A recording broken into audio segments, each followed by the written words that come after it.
It was the early 1990s, and the world seemed to be rushing towards something Elon Musk couldn't quite grasp. He was in his early 20s, with a gaze that shifted between brilliance and melancholy, and a restless mind that sought refuge in wires, circuits, and calculations. Recently arrived in California, he shared a small apartment with science books, disassembled computers, and notebooks filled with scribbles only he could understand. But oddly enough, the more he unraveled the mysteries of the universe, the less he understood himself. Elon didn't care for parties or forced social events. His mother, May, who lived far away in Canada, sent letters and called with a sweet voice, always worried about his isolation. "You need to live, my son. Truly live, not just think about life." But for Elon, life was just that: thinking, planning, predicting. There was one activity outside his technical world that he secretly nurtured: visiting cemeteries. Not out of morbidity, but because of a certain peace he only found there. Perhaps among old tombstones and withered flowers, he felt less pressured to be someone. It was on one of those quiet mornings in a hillside cemetery in Los Gatos that Elon saw her for the first time. She was sitting on a stone bench near an old grave, reading a book aloud, as if telling the story to the one resting beneath it. She wore a floral scarf in her graying hair, and her eyes looked like they had both cried and laughed more than most. He passed by her in silence, but she didn't ignore him. "It's awfully breezy today, isn't it?" she said, without looking up from the page. Elon hesitated. The woman seemed out of place, like she belonged to another time. He gave a brief smile and responded with a small nod. The next day, she was there again, and the day after that, too. Her name was Beatriz. She was 79 and had a strange talent for showing up in most unlikely places: a thrift store, an art gallery, even an astronomy meeting at the community center. Always with the same lightness of someone who had long understood that living was more than just fulfilling obligations. Elon didn't know why, but he began to look forward to seeing her. He started going to the cemetery not for the peace, but for the curiosity. Beatriz seemed to carry answers to questions he hadn't yet learned how to ask. "Why do you come here, young man?" she asked one day. "Because it's the only place where no one asks me to be somebody." She nodded, like someone who understood more than she let on. And then, in an unexpected gesture, she pulled a small pocket flute from her bag and began to play an old tune. It wasn't beautiful, but it was alive. And in that moment, Elon felt something he hadn't felt in a long time: presence. The unlikely friendship between them bloomed like a late spring. Beatriz invited him for simple lunches at her home, full of plants and memories. She showed him old newspaper clippings, faded photographs, and a collection of objects that seemed worthless, each with its own story. "Everything you see here, Elon, was once part of someone's life. Even the machines you build. Have you ever thought of that?" For the first time, Elon had no reply. Sometimes the meaning of life isn't in what we're about to build, but in what's already quietly waiting in front of us. If this story has gently touched your heart so far, maybe you found a home here. There's no rush. But if you feel like it, you can subscribe and leave a like, not to follow a trend, but so that more people who love calm, soul-filled stories can find them too. The days began to take on a different rhythm. Elon, who used to live immersed in codes and mechanics, now looked forward to afternoons with Beatriz as if they were secret film screenings meant just for the two of them. She taught him things no book could offer: how to watch the wind in the trees, how to distinguish genuine laughter from polite laughter, and how to make mint tea with dried orange peel. Beatriz often said she was an expert in disappearing, but not in the sad way. She disappeared from places gently, always leaving behind a good impression, like the scent of lavender on clean sheets. Elon began imitating her. He left notes on buses with uplifting phrases, bought flowers, and left them at strangers' doorsteps. Sometimes he felt foolish, but there was something strangely delightful in the lightness she taught him without ever using that word. One day, Beatriz took him to an abandoned park on the edge of the city. The swings were rusty, and the carousel no longer turned. She stopped in front of a tree and showed him a carved heart in the trunk, with two names inside it that Elon didn't recognize. "I was engaged here. For 5 whole days," she said, laughing. 5 days. That was the time between the proposal and the "this won't work." But they were 5 perfect days. Sometimes a good beginning is enough to carry with you for a lifetime. Elon looked at her with admiration. This woman had no fear of impermanence. In fact, she seemed to befriend it. One quiet afternoon, when Elon arrived at Beatriz's house, he found the door slightly ajar and a soft old record playing in the background. She was sitting there, eyes closed, hands resting in her lap. For a moment, he thought she had passed. But then she smiled. "I was remembering the day I was born," she said. "Not everyone remembers their birth. I remember the way the sunlight came through the window." Elon sat beside her and said nothing. Sometimes silence is the only language needed.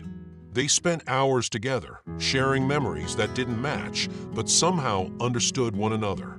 As the sun began to set, Beatriz handed him a small, dark wooden box. "For when I'm no longer around. But don't open it yet. Only when your heart knows it's time." And then she winked, with that same look of someone who always knew more than she let on. That night, Elon looked up at the sky with different eyes. He wasn't searching for formulas anymore. He was searching for meaning. Autumn arrived quietly. It wasn't a harsh cold, but a steady breeze, the kind that makes trees tremble in silence. Beatriz often said autumn was her favorite season because it's when nature sheds itself without shame. Trees aren't afraid of change. They trust that whatever comes next will be beautiful, even if they don't know what it is. Elon began to walk more slowly. A man usually driven by urgency, he was learning from Beatriz that there's no rush to feel. He started noticing things he had ignored for years: the sound of dry leaves underfoot, the smell of bread baking in some nearby home, the way late afternoon sunlight gently stretched over rooftops. Their friendship raised eyebrows now and then. Occasionally, someone would make a snide remark, amused by the odd pairing of a young engineer and an elderly woman pushing 80. But they didn't mind. There was a powerful freedom in not fitting into others' expectations. Beatriz took him to all her favorite places: a sunflower field where she said she'd said her first real prayer, an old, shuttered movie theater where she once danced alone on stage to heal a broken heart, and a hillside lookout where she often talked to her late husband, even years after his passing. "Death doesn't end conversations, Elon. It just changes the channel," she said calmly. Elon started asking more about her past. He learned that Beatriz had once been a literature teacher, had raised 2 children bravely after being widowed young, and had lost one of them in a car accident. Yet even with all that, she had never hardened. "Pain is a guest that keeps coming back," she told him. "But we learn to welcome it without letting it move into the spare room." On one soft afternoon, Beatriz picked up a yellowing leaf from the ground, held it between her fingers, and said, "When a leaf lets go of the branch, it's not dying. It's trusting the wind." Those words stayed with Elon like an invisible tattoo. At night, he wrote about them in his technical notebooks, scribbled among equations for propulsion systems and heat resistance calculations. For the first time, science and life's softness began to walk side by side in his mind. More than just a friendship, Beatriz was teaching him a language he'd never studied, the language of the soul. Time passed, as it always does, but now Elon noticed it. Every visit to Beatriz's home felt more precious, as if they were sewing a quilt of memories he never imagined he'd cherish. On a clear Saturday, Beatriz took him to a park where there stood an old bandstand. To Elon's surprise, she brought 2 colorful umbrellas and began dancing to an imaginary tune. She tried to convince him to join her. He declined, shy at first, but after a few minutes, he gave in. Awkward, hesitant, smiling more with his eyes than with his lips. Right then, in that absurd and beautiful moment, Elon realized that to live wasn't just to exist, it was to allow oneself to be seen, even if only by one person. "Did you know you're quite handsome when you laugh?" she said, sitting afterward on a bench, catching her breath. "I don't laugh often." "Then you're missing the best part of life." They ate sandwiches and apples. She spoke about her youth, about falling in love with someone who loved poetry more than stability. It didn't last, she said, but it was one of the truest loves she'd ever known. People think love only matters if it lasts forever, but some loves last just long enough for the heart to change. At the end of the afternoon, they returned to the hill where they'd first met. The sun was setting slowly, as if trying to stretch the day a little longer. Elon, more introspective than usual, asked, "Beatriz, are you afraid of dying?" She looked at him with warmth. "I'm afraid of not living enough, of letting a single day go by without being grateful to be here." It was the first time Elon cried in front of her. Not a loud cry, but quiet, like a dam finally opening from within. Beatriz said nothing. She simply reached out her hand and let him hold it. They stayed that way for a long time, in silence, listening to the wind move through the trees and through their fears.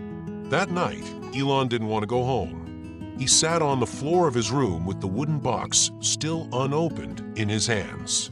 And for the first time, he let himself wonder what life would be like if she were no longer around. The thought struck him like a cold wind. But he also understood that was why she was here, so he could learn to live even when absence took up too much space. Winter arrived with a softness that didn't demand attention. It came quietly, like a memory returning unannounced. The leaves had mostly fallen, the air smelled of earth and chimney smoke, and Elon still walked to Beatriz's house each day, his steps slower, more thoughtful. She no longer greeted him at the door. She remained in her armchair by the window now, with a knitted blanket over her knees, her gaze often distant but never lost. He had taken to reading aloud to her. Not manuals or theoretical essays anymore, but poetry, verses he once found pointless, now rich with meaning. Beatriz didn't always respond. Sometimes she smiled, sometimes she dozed off mid-sentence, and sometimes her eyes welled up with tears without explanation. One afternoon, as he read a poem about the coming of spring, she stirred. "You know," she said softly, her voice like tissue paper, "the soul has seasons too." Elon looked up from the book. "Seasons?" "Yes. Some people stay in winter for years, until someone warms them enough to let the frost melt." He didn't reply, but he knew exactly what she meant. It was as if she had gently thawed something inside him, something that had been frozen long before he understood he had grown cold. With her, he didn't have to impress anyone. He didn't have to explain his silence or fill every moment with meaning. Just being there was enough. The days grew shorter. Beatriz tired more easily, but she still insisted on small rituals. Drinking warm tea in the late afternoon, watching the sky change color at dusk, lighting a candle by the window, just to tell the night we're still here, she said. One day, she invited him to sit on the floor beside her armchair. Her hands were thinner now, almost transparent. She reached for his and held them with surprising strength. "Do you think living is about accomplishing things?" she asked, her voice steady. He hesitated. "Maybe. At least that's what I've always thought." She smiled and shook her head gently. Living, Elon, is about surrender. It's about letting go. Letting go of needing to be right. Letting go of needing to be first. Letting go of being in control. She reached for her wrist, where she always wore a soft blue ribbon, and tied it around his arm without a word. It was a quiet passing of something sacred. "When I'm no longer here," she said, "remember that I haven't left. I'll just be in places your eyes can't reach." That evening, Elon walked the streets of Los Gatos without direction. The world looked the same, but nothing in him felt familiar. He passed houses with lights in the windows, couples talking on porches, children running in jackets too big for them. He ended up entering a church, the kind with worn pews and creaking wooden floors. It was empty. He sat in the last row, stared at the flickering votive candles, and felt, for the first time, that maybe science didn't have to cancel out mystery. Maybe mystery was just another kind of truth. And in that silence, he whispered, "Thank you." It wasn't clear if the words were meant for God or for Beatriz or simply for life itself. But the feeling that rose inside him was unmistakable. He had been changed. And winter, he now understood, was not the end of life. It was the pause before it began again. It was a morning like any other. The sky was pale with clouds that drifted slowly, casting long shadows on the hills. Elon arrived at Beatriz's house with a loaf of fresh bread from the bakery, something she loved, especially when still warm. He opened the door gently and called her name. No answer. She was in her armchair as always. Her book had slipped to the floor. Her hands were folded gently in her lap, and her eyes were closed. At first, he waited, unsure if she was asleep. But as the silence stretched and the room held its breath, he understood. Beatriz had not left with fanfare. She had not made goodbyes dramatic. She had simply let go, like a leaf in autumn, like a sigh at the end of a melody. He sat beside her, held her cooling hand, and stayed for hours. No tears yet, just presence. It took 2 full days before he allowed the grief to become tears. He didn't cry loudly. It wasn't that kind of sorrow. It was slow, like the melting of old ice. He spent the hours after her passing in her garden, brushing his fingers over the lavender she had planted, listening to the wind, watching the bees go on with their lives. Only on the 3rd day did he remember the box. He found it where he had left it, in his room, untouched. He sat down slowly, placed it on his desk, and opened the lid. Inside, resting like a secret, was a folded note, a small rusted key, and a photograph of a much younger Beatriz smiling under a cherry tree. The note read, "To you who saw me completely. This key opens the tree house in the park where we danced. Inside, I've left something I want to give you, not to keep me alive, but to help you live, with all the joy I can offer. B." The next morning, he went to the park. The treehouse still stood, weathered but strong. He climbed the creaking ladder, unlocked the small door, and stepped inside. It was quiet. In one corner, in a wooden box, he found dozens of envelopes, letters Beatriz had written to people she loved, had lost, or never dared speak to, each one marked with care. One envelope, placed on top, had his name. "Elon, I never planned to meet anyone at this point in life. And yet, there you were, listening with your whole heart. You helped me feel seen again, and in doing that, I think I helped you see yourself. Don't chase the sky, trying to escape the ground. Let both live in you. And whenever the world feels heavy, hold on to what we shared. You already know how to fly. With all my love, Beatriz." He stayed in the treehouse until the light began to fade. Not sad, not lost, just deeply, beautifully changed. In the months that followed, Elon returned to his work. But something had shifted. His genius remained, but was now wrapped in warmth. He treated his team with more patience, spoke more gently, smiled more often, and every now and then he would go back to the hill, sit on the stone bench where they first met, and read aloud to the breeze.